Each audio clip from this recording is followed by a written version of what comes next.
Chapter 18. You Gotta Be Kiddin' Me. The roof of my family home in Cheney, Kansas was a great place to be. In the evening hours, you could escape the heat of the day and the hubbub of the whole family in the living room. As a teenager, I would go up to the rooftop of my parents' house to do some serious thinking. You know, on a clear summer night, you could count a bazillion stars from up there. My thoughts would invariably turn to boys and love, wondering what my future would hold. Like a lot of my fellow baby boomer generation, I developed my foundation of what love is all about by watching rerun 1940s black and white movies on TV. I just knew love was like those classic movies with an ever-full pitcher of martinis on the veranda, a handsome man in white tie and tails, a lovely woman wearing a beautiful evening gown, arriving for dinner at the Ritz in a chauffeur-driven limousine. Invariably, during the evening, a white baby grand piano and a 100-piece orchestra would appear from the wings of the restaurant as the young couple kissed during the embrace of their first dance. I admit, I suspected there was something more to the act of love, but these movies certainly gave no details beyond that first kiss on the dance floor. By the time I reached the age of reason, my opinion of love had evolved from my original vision. From white tie, tails, and a limousine to blue jean bell-bottoms, leather sandals, and a Volkswagen Bug. Dinner at the Ritz and the white baby grand piano were replaced with the Jefferson Airplane singing Somebody to Love or White Rabbit, and about 850,000 of my closest friends sitting in a giant mud puddle called Woodstock. Now, Mama never had the talk about adult love with me, so I was left to my own imagination. Consequently, my real information was limited, to say the least. I didn't really know much of anything about how two people go about the deed. I'll confess to sneaking off to read True Confessions magazines that I had taken, stolen, from my older cousins Dolores and Jaretta. Honestly, at age 12, the storyline was way more important to me than the deed. The actual scenarios in those magazines described a lot of slobbering and nonstop smooching. Admittedly, there were words in those magazines I could not find in any dictionary, and I looked them all up. I sure couldn't ask anyone what they meant. The magazines did have some pictures, mostly pretty girls with long wavy hair, with dreamy looks on their faces. Those pictures only reinforced my view of white tie and tails. They certainly were not more explicit than that. I also remember Joe Schwabauer and I sneaking into her brothers, Conrad and Melvin's room, and finding girly magazines with naked pictures. But her mom caught us before we got very far. I didn't learn very much from those magazines. Even though I researched for information whenever I could, dictionary, encyclopedias, magazines, etc., I didn't find anything about the deed, so it was all still completely fuzzy in my mind. While we were in 6th grade, my chums and I started growing boobies and having our monthly visitor. Ugh! One classmate, Sandra, started a couple of years earlier. I had a vague understanding that something was happening with her, but didn't know enough to even ask her questions. I can only assume that the rest of my girl classmates were as much in the dark about such matters as I was.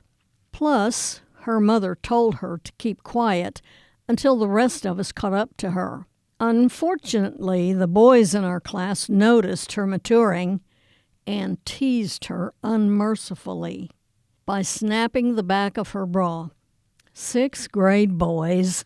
The school sex education information was lame. All of us 6th graders were called to the grade school music room where the lights were turned off and a projector was turned on. We were given our one and only sex education by way of black and white pictures in a movie reel. The girls went first. The information was all about a woman's internal bodily activities, ovaries, fallopian tubes, etc. The narrator said a man's sperm, and the picture on the screen resembled thousands of commas, was injected into the woman's body. The trouble was, the narrator did not say anything about how they were injected. He only said, "When a woman and a man are in love," they made this happen somehow. The man on the movie reel went on to say that those little commas stay in the woman's body and swim their way to hopefully fertilize the egg that her body produced once a month. We saw the commas and egg on screen. I knew all the words he was using, but still no understanding about the deed. I just remember thinking, holy cow, how am I ever going to sleep with all those commas moving around inside me? I was 12. My girl classmates and I left the music room and did not say a word. All of the rest of that day, we avoided eye contact with everyone else in 6th grade. I was thoroughly confused and did not want to admit my confusion. I can only guess my girlfriends were as perplexed as I was. I don't know if the boys' movie was different from the girls', but they came out of the room giggling and red-faced. They kept pointing at us girls and slugging each other on their arms. What was that all about? Of course, we didn't talk about any of it. The boys probably knew more than us girls because, well, they were boys. I do remember a rather racy night at Judy Morrison's. A few of my friends were there for a sleepover. Sandra Wilson, Janet Ritchie, Sharon Hall, and Janice Hiltz. The fun started with us playing board games in Judy's bedroom. Mrs. Morrison thought playing cards and playing with dice might be a sin, so we played sorry with a spinner card. It didn't stop our fun, though. I admire her convictions. Eventually, the fun segued into just talking about events at our school and our classmates and teachers and boys. As we talked, the subject of our sex education came up. Honestly, I still knew very little, even though I had read the True Confession magazines. The black and white movie reel had not enhanced my knowledge of what sex was about. It apparently was the same for my friends, so we giggled our way through a couple of hours of trying to add to our knowledge about the actual sex act, the deed. I remember several red faces, diverted, and all of us collapsing into giggles more than once. Each of us made small contributions to the facts.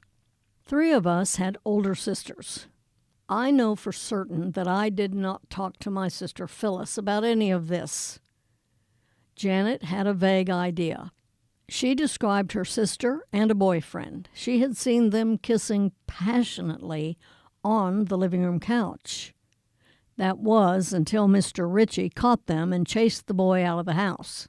I also remember a sleepover at the Ritchies when her sister sneaked out of the bedroom to go riding around in cars with some of her friends.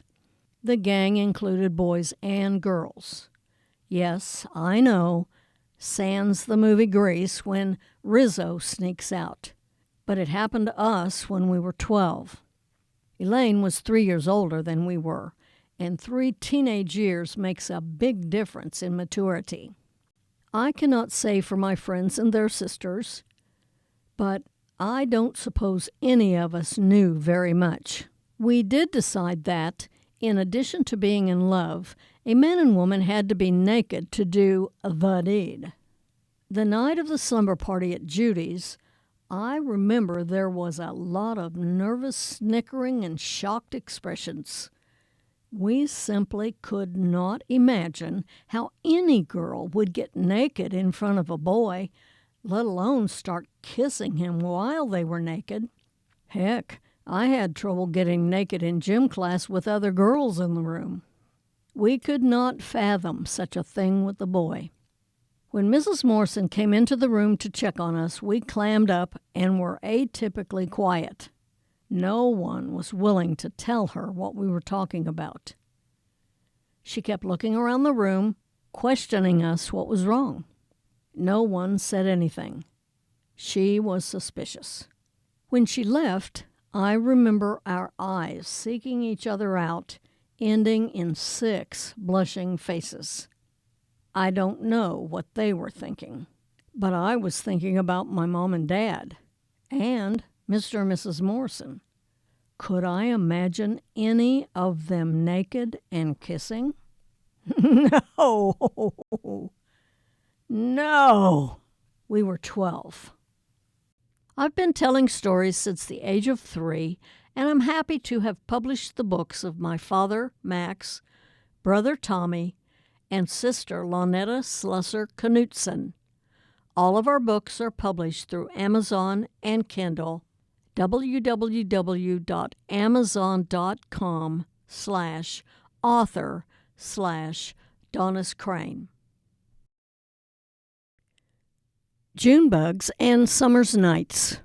Heart Stories from the Midwest. Copyright 2022. Written by Donnis Slusser Crane. Narrated by Donnis Slusser Crane.